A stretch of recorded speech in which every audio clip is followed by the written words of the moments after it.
Hello friends, स्वागत छ तपाईहरुलाई टेक नेपाल युट्युब च्यानलमा।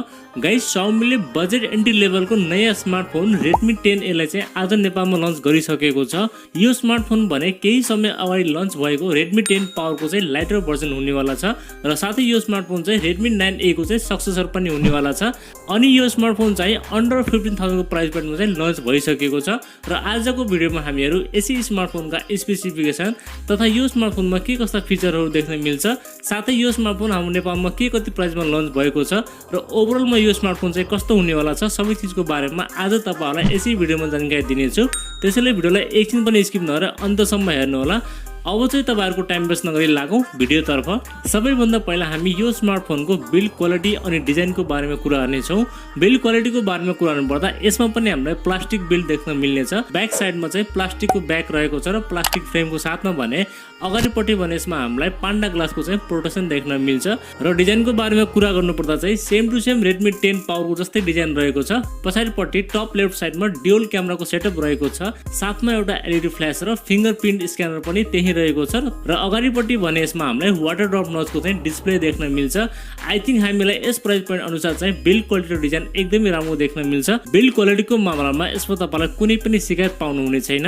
अब हामी कुरा गरौँ यो स्मार्टफोनको डिस्प्लेको बारेमा।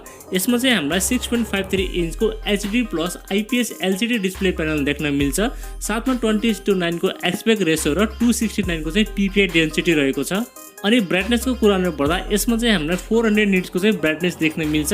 यदि तपाईले यो स्मार्टफोनलाई इन्डोर र आउटडोर युज गर्दा पनि तपाईलाई भिजिबिलिटीको चाहिँ खासै समस्या हुने छैन। ओभरअलमा डिस्प्लेको बारेमा भन्नुपर्दा तपाईलाई प्राइसिङ अनुसार चाहिँ एकदमै राम्रो डिस्प्ले यसमा दिएको छ। तपाईलाई चाहिँ यो डिस्प्लेमा कन्टेन्ट वाचिङको लागि र मल्टिटास्किङको लागि चाहिँ कुनै पनि समस्या आउने छैन।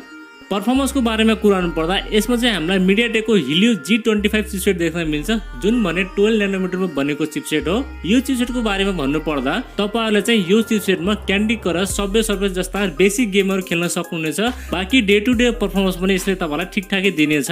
र गेमिङ ग्राफिक्सको कुरा गर्नुपर्दा यसमा चाहिँ हामीलाई पावर VR को GE8320 को चाहिँ सिंगल कोर GPU देख्न मिल्छ, जसमा हामीलाई गेमिङ ग्राफिक्स पनि एकदमै डिसेन्ट देख्न मिल्छ। सफ्टवेयरको बारेमा कुरा गर्नुपर्दा यसमा चाहिँ हामीलाई Android 11 देख्न मिल्छ आउट अफ द बक्स र यो चाहिँ रन गर्नेछ MIUI 12.5 मा रन गर्नेछ, जसमा तपाईलाई सफ्टवेयर एक्सपिरियन्स पनि डिसेन्ट देख्न मिल्छ। र भेरिएन्टको कुरा गर्नुपर्दा यसमा चाहिँ हामीलाई दुईवटा भेरिएन्ट देख्न मिल्नेछ, 2+32 र 4+64 को भेरिएन्ट देख्न मिल्नेछ। अब चाहिँ हामी कुरा गरौँ यो स्मार्टफोनको क्यामेराको बारेमा। यसमा चाहिँ हामीलाई ड्युअल क्यामेराको सेटअप देख्न मिल्छ। पछाडिपट्टि मेन क्यामेरा भने 13 मेगापिक्सलको प्राइमेरी सेन्सर रहेको छ, 2 मेगापिक्सलको डेप्थ सेन्सर र अगाडिपट्टि भने यसमा हामीलाई 5 मेगापिक्सलको चाहिँ सेल्फी क्यामेरा देख्न मिल्छ। तपाईहरु चाहिँ पछाडी र अगाडि क्यामेराले 1080 को 30 fps सम्म चाहिँ भिडियो सुट गर्न सक्नुहुनेछ। तपाईहरुले चाहिँ प्राइमेरी क्यामेरा सेन्सरले फोटोहरु चाहिँ राम्रो क्लिक गर्न सक्नुहुनेछ। तर यसमा हामीहरुलाई सेल्फी क्यामेरा भने 8 मेगापिक्सलको दिएको भए अझ बेटर हुने थियो। आई थिंक तपाईलाई यस प्राइस पॉइन्टमा चाहिँ डिसेन्ट क्यामेरा सेटअप देख्न मिल्छ। ब्याट्रीको बारेमा कुरा गर्नुपर्दा चाहिँ यसमा हामीलाई 5000 mAh को ब्याट्री देख्न मिल्छ र जसलाई चार्ज गर्नको लागि 10 वाट को चार्ज चाहिँ तपाईले बक्समा पाउनुहुनेछ। अब चाहिँ हामी कुरा गरौँ सेन्सरहरुको बारेमा। यसमा चाहिँ तपाईलाई फिंगरप्रिन्ट स्क्यानर देख्न मिल्नेछ। ब्याक साइडमा फेस अनलक पनि दिएको छ, 3.5mm ज्याक पनि रहेको छ र चार्जिङको लागि माइक्रो USB पोर्ट पनि रहेको छ र यसमा हामीलाई सिंगल स्पिकर पनि दिएको छ। बाकी केही बेसिक सेन्सरहरु पनि यसमा हामीले पाउने छौं। अब चाहिँ हामी कुरा गरौँ यो स्मार्टफोनको प्राइसिङको बारेमा। यो स्मार्टफोन चाहिँ भर्खरै लन्च भएको छ र यसको एक्चुअल प्राइस चाहिँ अहिले हामीलाई मिलेको छैन। म चाहिँ तपाईहरुको लागि यसको कन्फर्म प्राइस चाहिँ डिस्क्रिप्सनमा राखिदिने छु, तपाईहरु चाहिँ डिस्क्रिप्सनमा गएर चेकआउट गर्नु होला।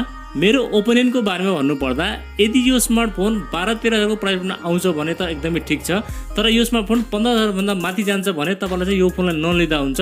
बरु तपाईले यो स्मार्टफोनको साटो तपाईले पोको C31 लिँदा हुन्छ। ल त साथीहरु, यदि नै थियो स्मार्टफोनको बारेमा तपाईलाई चाहिँ यो स्मार्टफोन कस्तो लाग्यो र आफ्नो केही सल्लाह सुझाव भएमा कमेन्ट चाहिँ गर्नु होला र भिडियो मन परेमा चाहिँ लाइक गर्न नभुल्नु होला र यदि नयाँ साथीभाइहरुले हाम्रो च्यानल हेर्दै हुन्छ भने प्लिज हामीलाई सब्स्क्राइब गरेर जानु होला। अर्को भिडियोमा भेट हुने बाचा गर्दै आजलाई बिदा लिन्छु। हवस्, धन्यवाद। जय नेपाल।